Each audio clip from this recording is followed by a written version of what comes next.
चरित्र कैसा है, भगवान अपने चरित्रों का कैसे कैसे क्या किया है, इसके बारे में पूर्ण जानकारी करनी है। फिर क्या करना है, श्रोतव्यः। जब आपको सारी जानकारी मिल जाए तब भगवान के चरित्रों का सुनाना प्रारंभ करो, दूसरों को सुनाओ, सुनो सुनाओ। तीसरा क्या करना है, स्मर्तव्यः।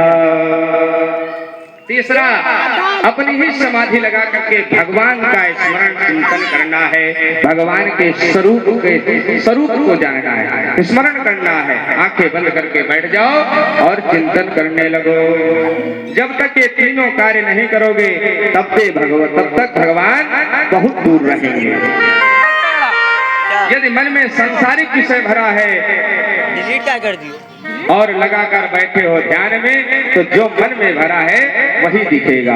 जैसे आंख बंद करोगे, जो तुम्हारे मन में भरा है वही आंख के सामने आता रहेगा। और यदि भगवान का मन भरा है तो जैसे आंख बंद करोगे, जैसे अपने इष्ट को ध्यान करोगे, वैसे साक्षात इष्ट आपके नेत्रों के सामने दिखाई पड़ेंगे। बोले श्रीमद् भागवत महापुराण की जय। स्मरण होता है तो कहते हैं जब तक मन में भरा है वही दिखेगा, और मन में जब भगवान बैठे हैं तो आंख बंद करते हुए उसकी ही झांकी नजर आएगी। अतः स्वतः ही भगवान का स्मरण होता रहेगा। ने कहा, महाराज अब तो मेरे जीवन के 7 दिन में तो बहुत कुछ हो जाएगा। कहा, अच्छा, जानते हो सूर्य वंश के राजा थे, उनका नाम खट्वांग, बड़े प्रतापी थे। देवासुर संग्राम में देवताओं के पक्ष में मिलाकर असुरों को उन्होंने परास्त किया। देवता सभी प्रसन्न हो गए, बोले क्या वरदान चाहते हो, मांग लो राजा खट्वांग। बोले मांगेंगे बाद में, पहले हमें ये बताओ मेरी उम्र कितनी बची है। कहा मांगेंगे बाद में, पहले ये बताओ मेरी उम्र कितनी बची है। देवताओं ने कहा क्षमा करो राजन, आपका जीवन का एक मुहूर्त शेष है। मुहूर्त कितने घंटा, 2 घंटा, 1 घंटा, 15 मिनट का भी मुहूर्त होता है, 10-10 मिनट का भी मुहूर्त होता है। कहा दिन तो छोड़ो, केवल मुहूर्त बचा है। तुरंत खट्वांग सावधान हुए, देवताओं से बोले राधा बिहारी लाल की जय हो। एक मुहूर्त में ही भगवान श्री कृष्ण को प्राप्त कर लिया गंगा के किनारे बैठ करके। कहा जब उनको प्राप्त हो गए एक मुहूर्त में, तो आपके पास तो 7 दिन है, अभी बहुत है। सर्वस्व त्याग करके भगवान के परम पद को प्राप्त कर लिया, तो तुम्हारे पास तो 7 दिनों का समय है, तुम क्यों चिंता करते हो। सुखदेव जी का आत्मविश्वास है, कोई दुविधा नहीं, पूरी गारंटी के साथ कह रहे हैं। इन वचनों को सुनकर परीक्षित जी निश्चित हो जाते हैं। 7 दिन मरने वाला हूँ, भय को मन से समाप्त कर दिया। देखो भाई, कुछ डॉक्टर इतने आत्मविश्वास पूर्ण होते हैं कि वो बता देते हैं टेंशन मत लो, उनको मैं ठीक ही कर दूंगा। करते ना कुछ डॉक्टर ऐसे होते हैं कि मर्ज को जानते हैं, बता देते हैं तुम्हारी मर्ज बिल्कुल समाप्त कर देंगे, बड़ी गारंटी के साथ बोलते हैं।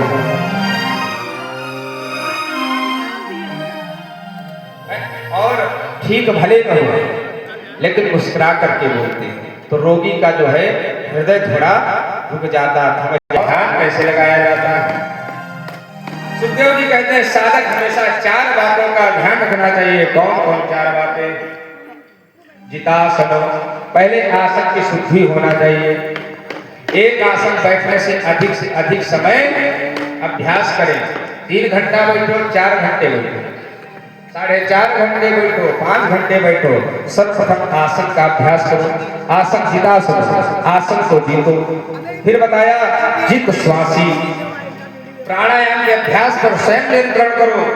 फिर क्या बताया, जितासन को गलत संगत से बचो, पुरुषों के संग करो, जैसे संगत वैसी रंगत, संगत से गुणहोत है, संगत से ही जाए, और बांस घास और मिश्री सब एक ही भाव गाएं। संगत अच्छी होनी चाहिए। मिश्री की संगत बांस से हुई है, तो मिश्री के भाव में बांस भी बिक रहे, बिकेगा, भाव उसी का होगा। इसलिए संगत अच्छी करनी चाहिए। जित शंख तात्तर, जैसे नारियल का गोला रहता है, नारियल का गोला रहता है। नारियल 2 प्रकार के होते हैं, कच्चा और पक्का। कच्चा नारियल जो होता है एकदम चिपका रहता है। कैसा? जब नारियल फोड़ा जाएगा हरा नारियल पानी वाला जब फोड़ा जाता है तो ऊपर का खोल भी टूटता है और अंदर से गर्री भी टूट जाती है। और पक्का नारियल जब फोड़ा जाता है तो छिकला छिकला फूटता है, नारियल सेफ बच जाता है, सुरक्षित। तो संसार में कहते हैं उसी प्रकार से रहो। नारियल के तरीके मकान टूट गया फिर तो कहते हैं संसार नाशवान है। जो भी दिख रहे हैं, जिनसे मिल रहे हैं, किसी न किसी का ग्रास बनना पड़ेगा। इसलिए ज्ञानी लोग संसार में रहते हैं, व्यवहार में संसार का सब करते हैं, परंतु नहीं खाना है, समोसा नहीं खाना है तो नहीं खाना, मन चाहे जितना करे, जितेंद्रिय बने। तो जैसे कि